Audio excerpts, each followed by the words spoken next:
Hey guys, how Oh, are you? what's up, man? Good to see you again. I don't think You I've seen wrote. you since Singapore.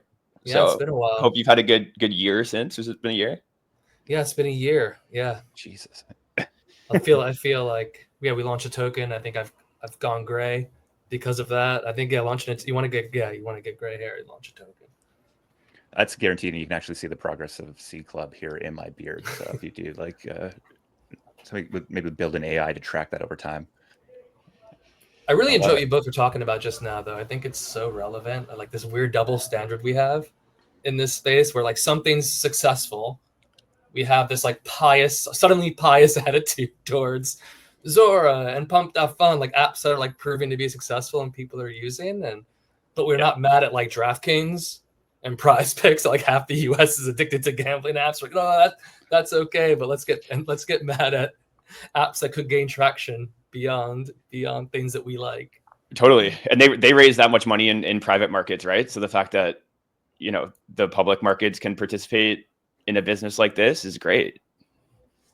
I totally agree, and I think like it's good to see people cracking like people. We need to let people be creative and try things, and otherwise yeah, it's just trading, and that's all it will, like we can just be. That's all it will be. That's all it will be. Like trading apps are like super successful, and we're not like upset about that. But as soon as somebody adds something different into the mix, we seem to get like suddenly like.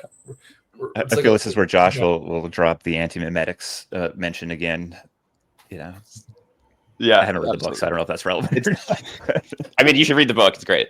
But anyways, Steven, let me introduce you quick here, and then we'll get into it. So actually, how do you say your last name? We were struggling with that. Dolcemaschio. Dolcemaschio. Yeah, I butchered it already. Okay, so Steven Dolcemaschio is a CMO of Reown. So Reown's a UX-focused company that provides toolkits, app kit, and wallet kit for individuals and organizations building products on chain. So we had Pedro, who's the founder of Wallet Connect, on I think maybe 2 weeks ago, and Reown was spun out of Wallet Connect during the launch of the network, and I guess as I understand it, it's kind of operating as like the Wallet Connect Labs entity. So I'm curious, maybe to kick this off, just if you could share kind of the distinction between the organizations and what Reown specifically is focused on. Yeah, it's precisely that. Like it's no different than like a Miston Labs SUI Foundation setup. That's precise. It's like the labs to the network company. I think we decided to make things harder for ourselves and completely rename the company. And when we decided to do that, it was a different. Thinking back a year plus ago, it was a different environment, right? Like everybody was really nervous about clear separation, foundation, product company. I think like there's less concern around. I don't know, I can't tell less concern around those things now, but like the story of both are quite symbiotic and important to each other, and how we better explain those things is something like I'm actively always thinking about. Is like how do we draw the connection between the two and make that clear, especially when you do a rebrand and you're trying to build meaning behind something, but the core thing you need to build meaning behind is like the original thing you built, and continuing to product market that well. So yeah, but like that's the basic way I always describe it. So CMO is a title that has some energy around it on the timeline as well, and maybe there aren't as many CMOs in crypto as you might expect. So I guess I'm curious, what does your job entail? What are you focused on as CMO at Reown?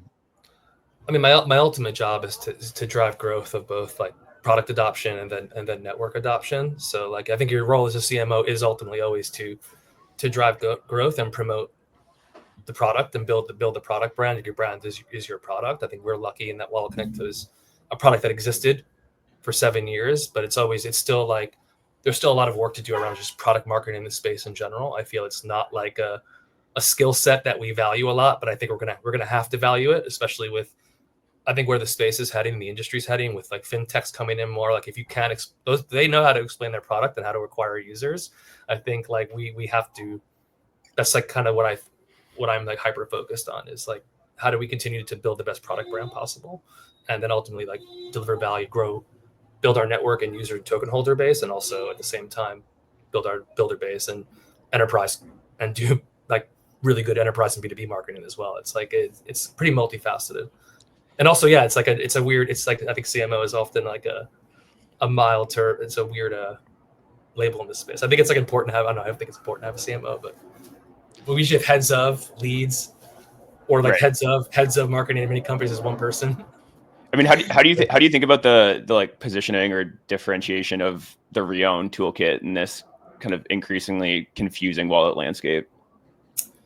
I think like for us, like what we provide ultimately is like connectivity and choice. I think without the protocol of Wallet Connect built and the tools we built, like you wouldn't be like users, app builders would have to like do direct integrations with every wallet, which for them would be a nightmare, and for users to be a nightmare.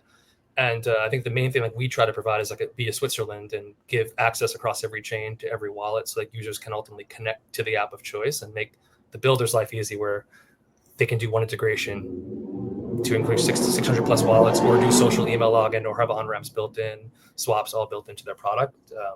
That's kind of how I see it. It's like kind of putting, you could ultimately, but enabling user choice and making the builder's life seem more easy. And how has the sort of explosion of embedded wallets in these consumer experiences changed how you've approached going to market?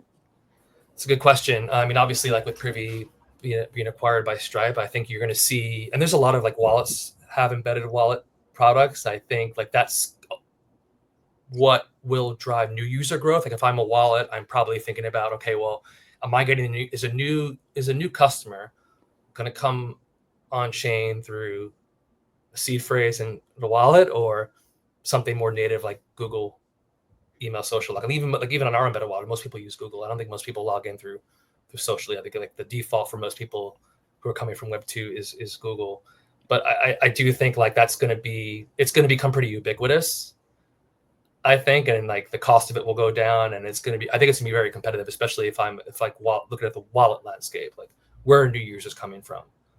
Are they going to go to Robinhood, or are they going to go to a DeFi protocol that can make onboarding super easy, a DeFi platform that were onboarding is super easy?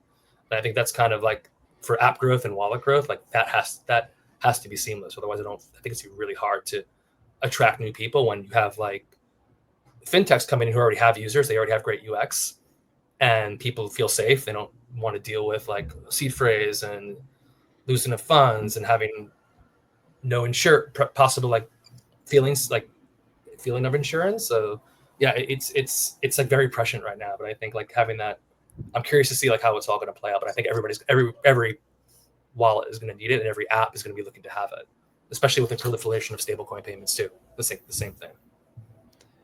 Yeah, I'd love you to maybe reflect on the token launch a bit. So I know when we were hanging out in Singapore, that was like, your core focus. I think you launched it. I lost track of it. I think we were looking at it maybe a few weeks ago, and it was like, oh shit, this is doing pretty well. So would love kind of the reflections on that and any lessons. Yeah. So yeah, I mean, like I think for us, like we already had a product people used, and it's almost harder when I think you launch a token later in the game and people haven't been like, and also Wallet wasn't built with the idea that a token was coming.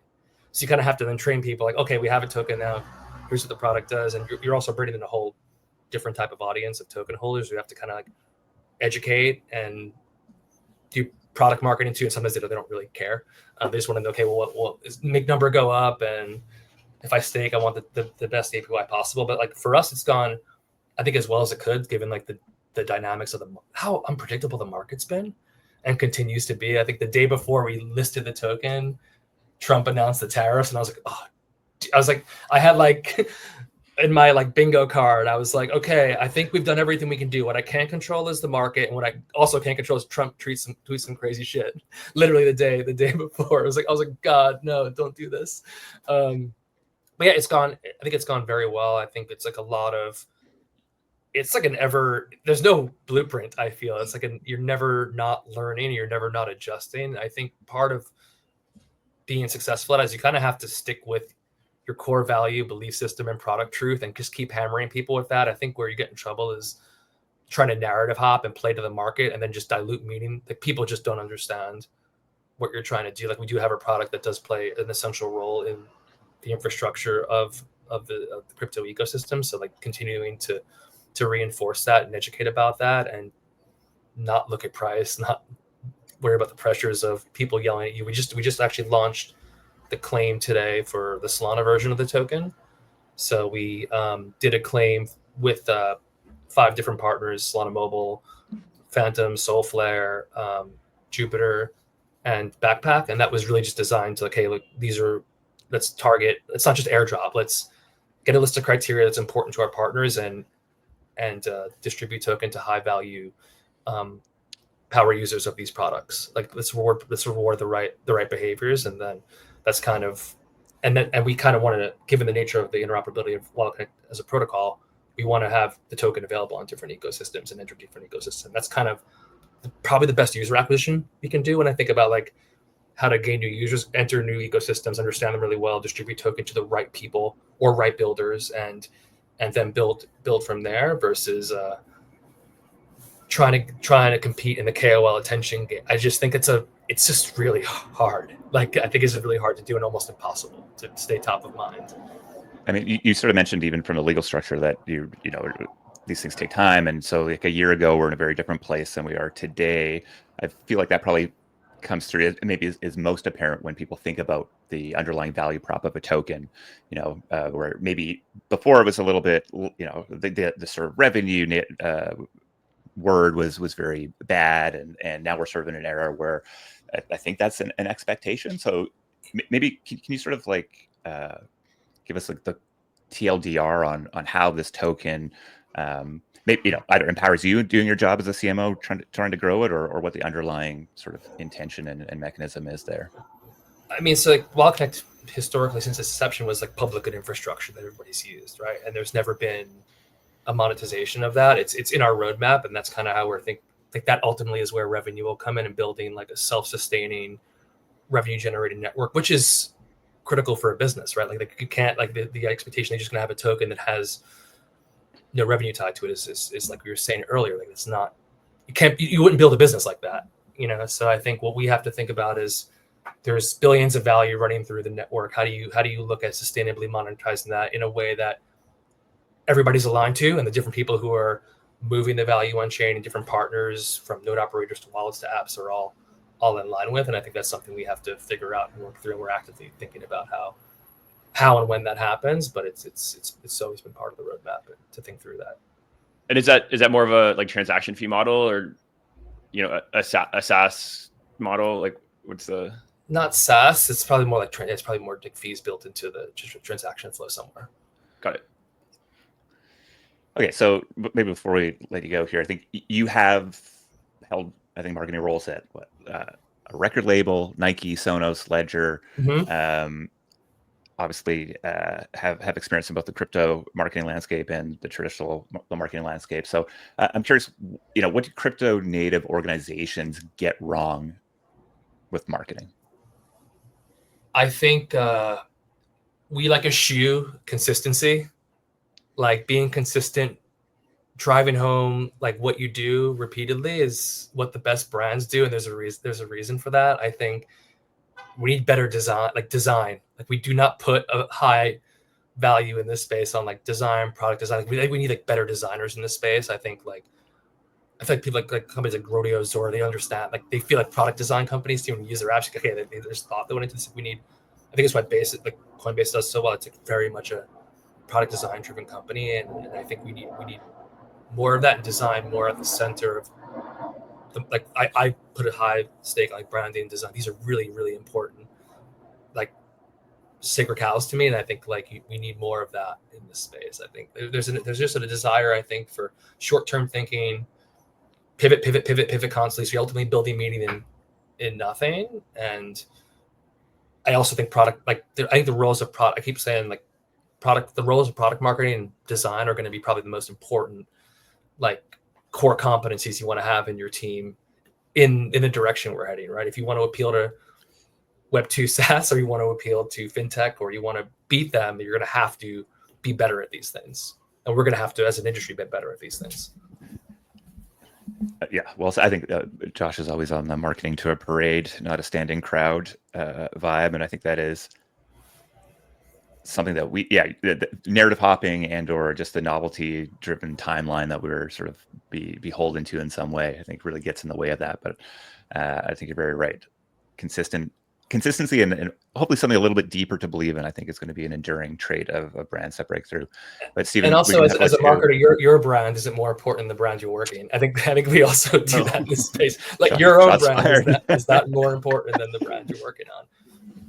I think Love that's it. like. Steven, Oh, thanks man. for calling in Yeah. with us today, man. Appreciate the update. See you. Bye, guys. Thank you so much. All right, brother. See you again.